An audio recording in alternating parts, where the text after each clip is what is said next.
इतिहास सिर्फ राजाओं और अमीरों की कहानी नहीं होती, बल्कि उनकी भी होती है जो नीचे से उठकर सिस्टम को चुनौती देते हैं। एक ऐसा दलित युवक जो भेदभाव से लड़ते हुए एक नए देश का कानून मंत्री बनते हैं। आखिर क्यों दलितों के बड़े नेताओं में से एक, जिनका कोई आज नाम तक नहीं जानता। दलितों के नेताओं की बात जब कही जाती है तो सबसे पहला नाम बाबा साहब डॉक्टर भीमराव अंबेडकर का आता है, लेकिन उन्हीं के रह चुके मित्र और उस समय के दलितों के सबसे बड़े नेताओं में से एक, जिनका नाम तक कोई नहीं जानता।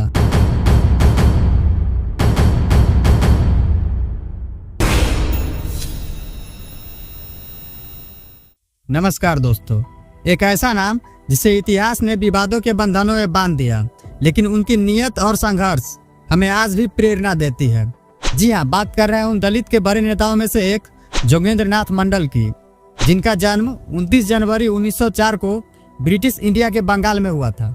उनके पिता का नाम रामदयाल मंडल तथा उनकी माता का नाम संध्या देवी था।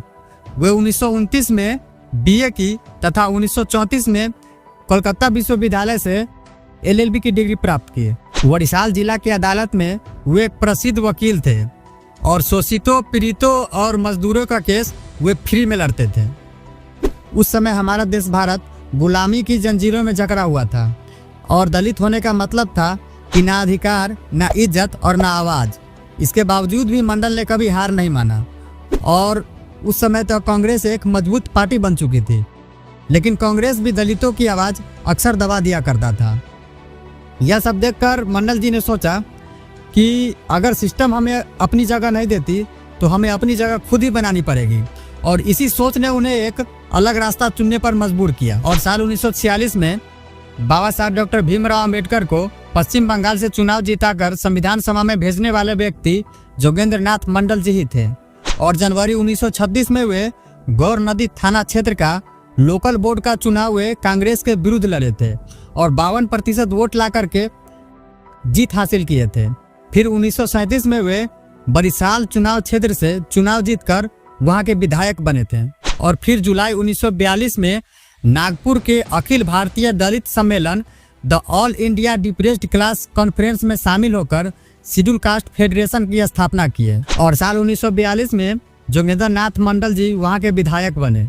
और जब साल 1945 में वहां की सरकार गिरी और मुस्लिम लीग द्वारा सरकार बनाने की तैयारी की जा रही थी, उस समय जोगेंद्र नाथ मंडल जी ने 3 शर्तों पर अपना समर्थन दिया था। नंबर 1, 3 मंत्री जो शेड्यूल कास्ट के होंगे। नंबर 2, 3 पार्लियामेंट्री सेक्रेटरी जो शेड्यूल कास्ट के होंगे। और नंबर 3, कम्युनल अधिनियम अंतर्गत 5 लाख रुपया शेड्यूल कास्ट के शिक्षा पर खर्च किए जाएंगे। और जोगेंद्र नाथ मंडल जी के इन सभी शर्तों को मान लिया जाता है और मंडल जी वहाँ के मंत्री बन जाते हैं। और साल 1946 के चुनाव में जोगेंद्र नाथ मंडल जी ही एक थे जो शेड्यूल कास्ट फेडरेशन के फिरोजपुर पटवा खाली से चुनाव जीते थे। और मई 1946 को दिल्ली में ऑल इंडिया शेड्यूल कास्ट की एक बैठक बुलाई गई थी, जिसका मकसद था कि बाबा साहब डॉक्टर भीमराव अंबेडकर को कहां से प्रत्याशी बनाया जाए ताकि वे चुनाव जीतकर संविधान सभा में भाग ले सके और बहुजन समाज के हक और अधिकार स्वतंत्र भारत के संविधान में सुरक्षित कर सके। जब किसी ने जिम्मेदारी नहीं ली तो पश्चिम बंगाल से जोगेंद्र नाथ मंडल जी ने अपना 2 प्रतिनिधियों को बाबा साहब के पास भेजा और बाबा साहब को प्रत्याशी बनने का अनुरोध किया। और बाबा साहब ने इस अनुरोध को स्वीकार किया और अब बाबा साहब को चुनाव जिताकर और संविधान सभा में भेजने की जिम्मेदारी जोगेंद्र नाथ मंडल जी पर था।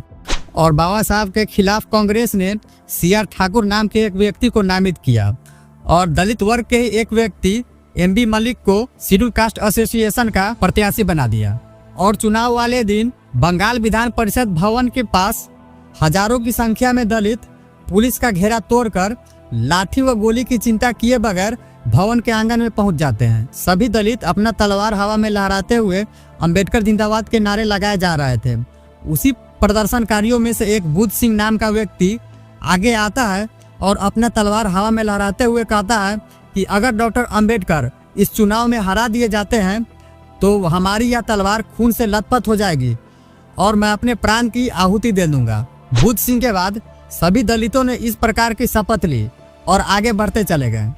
20 जुलाई 1946 को चुनाव परिणाम का घोषणा किया जाता है। तब बाबा साहब न सिर्फ विजय हुए थे बल्कि पूरे देश में निर्दलीय उम्मीदवारों में उनको सबसे ज़्यादा वोट मिला था। और भारत के बंटवारे के बाद कांग्रेस की कूटनीति के तहत बंगाल का वह हिस्सा जहां से बाबा साहब चुनाव जीते थे उसे पूर्वी पाकिस्तान यानी जो आज बांग्लादेश है उसे दे दिया गया और बाबा साहब की सदस्यता रद्द कर दी गई, जिसके कारण जोगेंद्र नाथ मंडल जी ने मोहम्मद अली जिन्ना के साथ पाकिस्तान चले गए और वहां के पहले कानून मंत्री बने। लेकिन पाकिस्तान भी इस्लामिक कंट्री बनता जा रहा था और वहां भी दलितों के साथ भेदभाव कम होता नहीं देख जोगेंद्र नाथ मंडल जी ने 1950 में मंत्री पद से इस्तीफा देकर वापस भारत आ जाते हैं और 5 अक्टूबर 1968 को इनका परिनिर्वाण हो जाता है। इस महापुरुष को उनकी जयंती पर कोटि कोटि नमन।